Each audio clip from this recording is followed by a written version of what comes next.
네, 12월 2일 목요일입니다. 오늘도 잠깐 기도하고 또 큐티 나눔 말씀하도록 하겠습니다. 잠시 기도하겠습니다. 하나님 감사합니다. 우리 아이들과 또 오늘도 하나님의 말씀 살펴보기를 원합니다. 하나님의 말씀으로 오늘도 강건하여지기를 원합니다.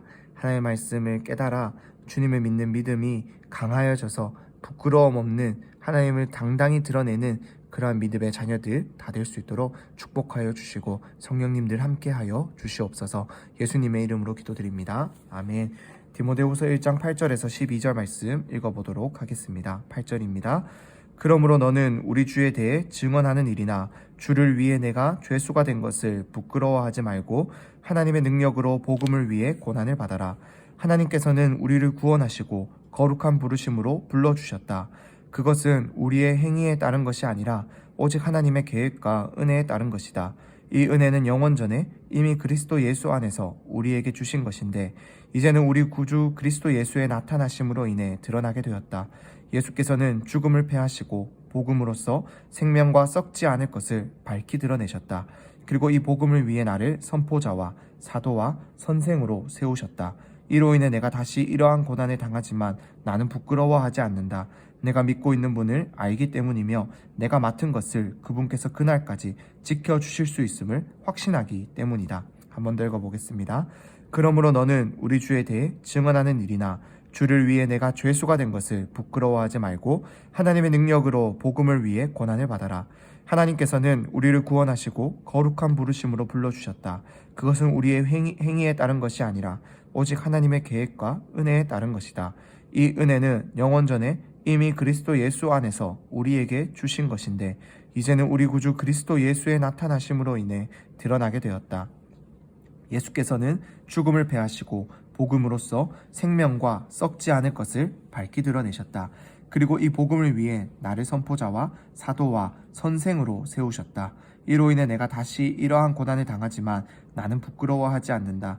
내가 믿고 있는 분을 알기 때문이며 내가 맡은 것을 그분께서 그날까지 지켜주실 수 있음을 확신하기 때문이다. 한 번 더 읽어보겠습니다. 그러므로 너는 우리 주에 대해 증언하는 일이나 주를 위해 내가 죄수가 된 것을 부끄러워하지 말고 하나님의 능력으로 복음을 위해 고난을 받아라. 하나님께서는 우리를 구원하시고 거룩한 부르심으로 불러주셨다. 그것은 우리의 행위에 따른 것이 아니라 오직 하나님의 계획과 은혜에 따른 것이다. 이 은혜는 영원 전에 이미 그리스도 예수 안에서 우리에게 주신 것인데 이제는 우리 구주 그리스도 예수의 나타나심으로 인해 드러나게 되었다. 예수께서는 죽음을 패하시고 복음으로써 생명과 썩지 않을 것을 밝히 드러내셨다. 그리고 이 복음을 위해 나를 선포자와 사도와 선생으로 세우셨다. 이로 인해 내가 다시 이러한 고난을 당하지만 나는 부끄러워하지 않는다. 내가 믿고 있는 분을 알기 때문이며 내가 맡은 것을 그분께서 그날까지 지켜주실 수 있음을 확신하기 때문이다. 아멘.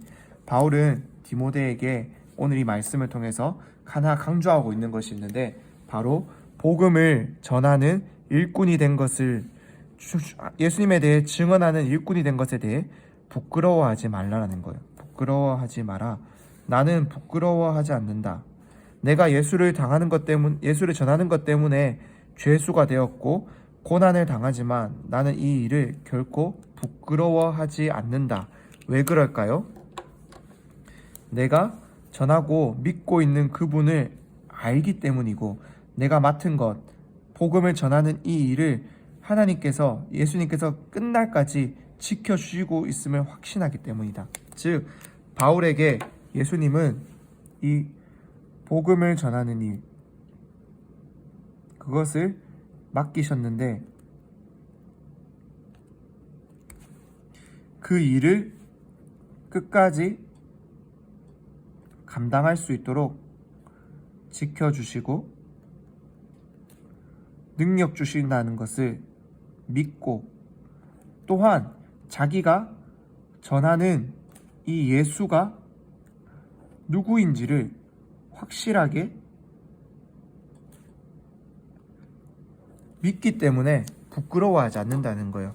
그래서 오히려 디모데에게 당당하게 복음을 위해 고난을 받아라 라는 겁니다. 하나님을 믿는 믿음을 전하는 것 세상 사람들이 굉장히 싫어해요. 너는 죄인이야. 하나님이 필요해. 예수님의 사랑이 필요해. 너는 죄인이야 라고 말하고 우리를 위해 그러한 예수님이 대신 십자가에 달려 죽으셨어. 우리 예수님을 위해서 살아야 돼. 그것을 믿을 때 영원한 생명을 얻을 수 있어. 라는 이 복음의 기쁜 소식, 하나님을 믿는 사람들에게는 굉장히 기쁜 소식이지만 하나님을 믿지 않는 사람들에게는 부담스럽고 무슨 뚱땅지 같은 소리라고 들릴 수가 있어요. 특히 우리가 이 코로나 같은 시국에 참 예배 자리에 모이는 것이 어렵잖아요. 너희 도대체 믿는 게 뭐길래 이 힘들게 사람들 다 억지로 참아가면서 조심하고 있는데 코로나 확산될 수 있는 위험을 무릅쓰고 왜 예배에 모이냐고. 교회는 요즘 비난받고 손가락질을 받습니다. 하지만 우리는 알아요. 예수님을 믿는 믿음에 우리에게 영원한 생명을 가져다 주시고 그것이 우리를 구원하는 즐거운 기쁨이 된다라는 거. 우리를 구원하시고 우리의 영원한 생명을 주시고 우리를 위해서 십자가에 대신 돌아가셨던 그 예수 그리스도를 믿는 믿음이 우리 안에 있기 때문에 우리는 이 어려운 상황 가운데서도 모이는 것을 멈추지 않고 하나님을 예배하는 것을 멈추지 않는 거예요. 왜요? 하나님이 우리의 전부가 되시고 기쁨이 되시니까.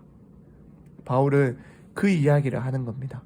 복음을 전하는 일, 복음을 믿으며 예배하는 일, 그것을 부끄러워하지 말고 그 일을 하다가 네가 고난을 받는다라고 해도 부끄러워하지 마라, 두려워하지 마라. 주님께서 우리에게 그 일을 끝까지 감당할 수 있도록, 우리의 믿음을 끝까지 지킬 수 있도록 도와주실 것이다.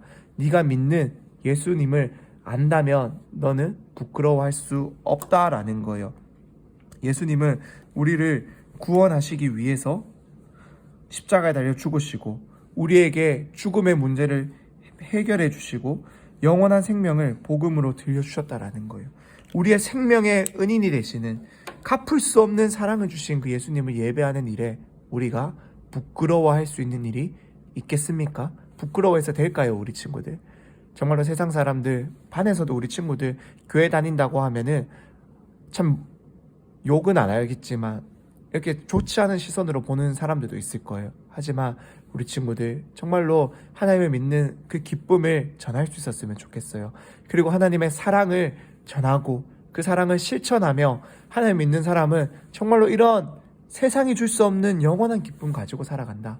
하나님 내게 주신 사랑 가지고 살아간다라는 것 우리 친구들이 모습으로 보여줄 수 있었으면 좋겠습니다. 부끄러워하지 맙시다. 예수님 믿는 거 부끄러운 것이 전혀 아니에요. 우리에게 능력이 되시고 영원한 생명을 주시는 가장 기쁜 소식, 그것이 바로 복음이라는 것을 우리 친구들 꼭 깨달으며 날마다 우리 친구들의 삶에서 이 예수님을 즐거워하며 드러내며 교회 다니는 것 결코 숨기거나 부끄러워하지 않는 우리 친구들이 될 수 있었으면 좋겠습니다. 강원사님 잠시 기도하겠습니다. 하나님 감사합니다. 오늘도 우리 아이들과 함께 이 말씀 살펴봅니다. 하나님 정말로 복음을 부끄러워하지 않는 우리들 되게 하여 주시옵소서. 우리를 향한 영원한 생명을 주시기 위하여 예수 그리스도께서 십자가에 달려 죽으셨고 하나님 그 구원의 계획을 영원 전부터 우리를 위하여 세우시고 실행하셨는데 우리가 그 놀라운 사랑, 그 놀라운 은혜를 받았는데 하나님 믿는 것 부끄러워하는 것 말이 안 된다라는 것 깨닫게 하여 주시고 우리의 삶에서 학교에서 학원에서 친구들 앞에서 하나님 믿는 것 숨기지 않고 부끄러워하지 않는 우리 친구들 다 될 수 있도록 은혜를 더하여 주시고 믿음을 더하여 주시고 용기를 더하여 주시옵소서. 예수님의 이름으로 기도드립니다. 아멘.